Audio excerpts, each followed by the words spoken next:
नरेंद्र मोदी तो कह चुके हैं कि मुस्लिम औरतें ज्यादा बच्चे पैदा करती हैं और मोहन भागवत बोल रहे हैं कि अब देश की जनता को 3 बच्चे पैदा करना चाहिए। मोहन भागवत पूछ ले नरेंद्र मोदी से कि किस पर इल्जाम लगाया गया था। बीजेपी किसी मुसलमान को टिकट नहीं देती।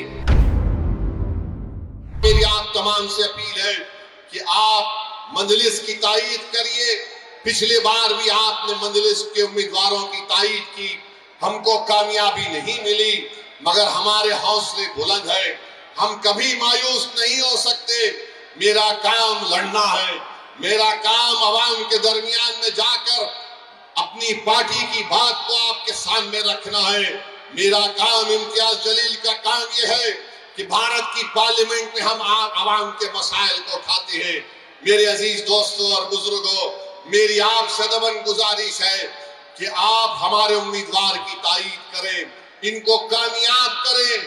अरे आप अगर इनको कामयाब करेंगे तो यकीन मानिए ये जो बच्चे हमारे लोग जेलों में सड़ रहे हैं, जिनकी जवानियां खत्म हो चुकी हैं, जिनके माँ बाप उनकी आंखें तड़प रही हैं अपने बच्चों को देखने के लिए, जिसकी माँ तड़प रही है, जिसका ज़ईफ बाप तड़प रहा है, आपसे मेरी गुजारिश है कि एक एक वोट का इस्तेमाल करिए।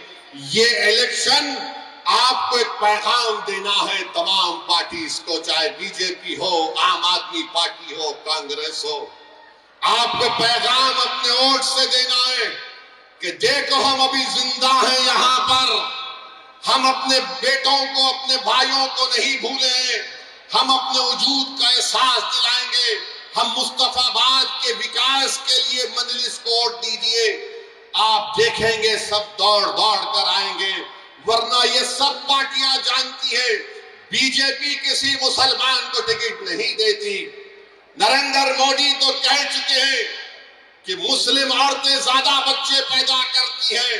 नरेंद्र मोदी तो कह चुके हैं कि मंगलसूत्र निकालकर मुस्लिम बहनों को दिया जाएगा, मगर नरेंद्र मोदी जो बोले आरएसएस के मोहन भागवत उल्टा कर दिए और मोहन भागवत बोल रहे हैं कि अब देश की जनता को 3 बच्चे पैदा करना चाहिए।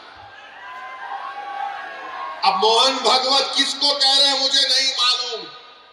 मोहन भागवत पूछ ले नरेंद्र मोदी से कि किस पर इल्जाम लगाया गया था। मगर मेरे अजीज दोस्तों और बुजुर्गों, इन तमाम चीजों का अगर हम जमहूरी तरीके से जवाब देना चाहते हैं तो मेरी आपसे गुजारिश है कि मजलिस के पतंग के निशान पर आप बटन दबाकर अपने वोट का इस्तेमाल करिए।